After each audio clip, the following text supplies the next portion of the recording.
بنی اسرائیل کا زمانہ تھا اور مصر پر ایک ظالم بادشاہ فرعون حکومت کرتا تھا۔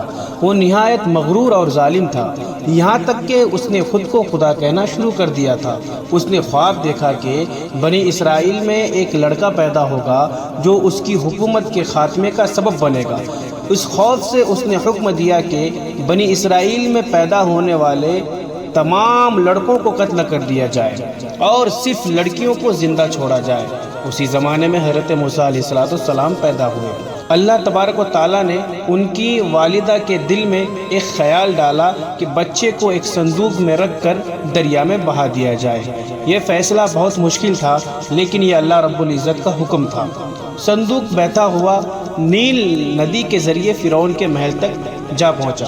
جب صندوق کو کھولا گیا تو اندر ایک خوبصورت بچہ تھا۔ حضرت آسیہ نے بچے کو دیکھا اور کہا، اسے قتل نہ کرو، یہ ہمارے لیے آنکھوں کی ٹھنڈک ہوگا۔ حضرت موسیٰ علیہ السلام یوں دشمن کے گھر میں ہی پرورش پانے لگے۔ حضرت موسیٰ علیہ السلام بڑے ہوئے تو اللہ تبارک و تعالیٰ نے انہیں طاقت اور حکومت عطا کی۔ ایک دن انہوں نے دیکھا کہ ایک مصری شخص ایک بنی اسرائیلی کو مار رہا ہے، تو حضرت موسیٰ علیہ السلام نے بنی اسرائیل کی مدد کی اور غصے میں آ کر ایک گھونسا مارا، جس سے وہ مصری شخص مر گیا۔ یہ ایک غیر ارادی واقعہ تھا۔ حضرت موسیٰ علیہ السلام فوراً سمجھے کہ یہ میری غلطی ہو گئی، تو انہوں نے اللہ رب العزت سے معافی مانگی، تو اللہ رب العزت نے انہیں معاف فرما دیا۔ اگلے دن جب دوبارہ اسی جگہ گئے تو وہیں بنی اسرائیل پھر جھگڑا کر رہا تھا۔ حضرت موسیٰ علیہ السلام نے سمجھانا چاہا۔ اس نے کہا کہ کیا تم مجھے بھی اسی طرح مارنا چاہتے ہو جس طرح ایک شخص کو کل مارا تھا؟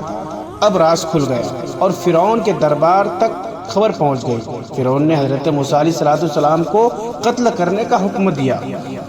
ایک نیک آدمی نے آ کر حضرت موسیٰ علیہ السلام کو خبر کیا کہ یہاں سے نکل جاؤ، لوگ تمہیں قتل کرنا چاہتے ہیں۔ حضرت موسیٰ علیہ السلام یہ سن کر فوراً مصر چھوڑ کر نکل گئے اور مدین کی طرف روانہ ہو گئے۔ وہاں پہنچ کر انہوں نے ایک کنویں پر کچھ لوگوں کو پانی پلاتے دیکھا اور دو لڑکیاں الگ کھڑی تھیں۔ حضرت موسیٰ علیہ السلام نے ان سے پوچھا کہ تم پانی کیوں نہیں پلا رہے؟ انہوں نے کہا، ہم اس وقت تک انتظار کرتے ہیں جب تک کہ سب لوگ چلے نہ جائے اور ہمارے والد بوڑھے ہیں۔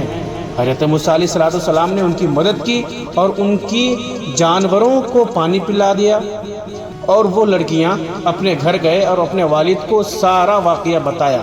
ان کے والد ایک نیک اور بزرگ انسان تھے جنہیں حضرت شعیب علیہ السلام مفسرین قرار دیتے ہیں۔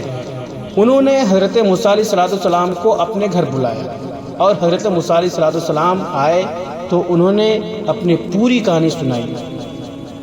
اس پر بزرگ نے فرمایا، ڈرنے کی کوئی بات نہیں، آپ ظالم قوم سے نجات پا چکے ہیں۔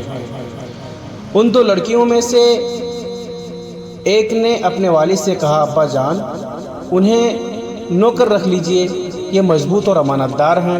یہ بات سن کر بزرگ بہت خوش ہوئے۔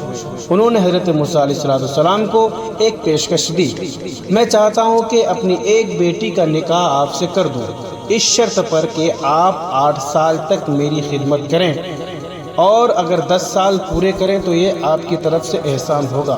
حضرت موسیٰ علیہ السلام نے یہ پیشکش قبول کر لی۔ یوں حضرت موسیٰ علیہ السلام نے مدین میں کئی سال سکون کے ساتھ زندگی گزاری، شادی کی اور سادہ زندگی اختیار کی۔ جب خدمت کا وقت مکمل ہو گیا تو حضرت موسیٰ علیہ السلام اپنی اہلیہ کے ساتھ مصر کی طرف واپس روانہ ہوئے۔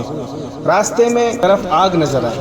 انہوں نے اپنی بیوی سے کہا، تم یہاں ٹھہرو، میں وہاں جا کر دیکھتا ہوں، شاید آگ لے آؤں یا راستہ معلوم ہو جائے۔ جب حضرت موسیٰ علیہ السلام آگ کے قریب پہنچے تو اچانک ایک آواز آئی، اے موسیٰ، میں تمہارا رب ہوں، اپنے جوتے اتارو، تم ایک مقدس وادی طویٰ میں ہو۔ یہ اللہ تبارک و تعالیٰ کی طرف سے پہلی وحی تھی۔ اسی جگہ حضرت موسیٰ علیہ السلام کو نبوت عطا کی گئی۔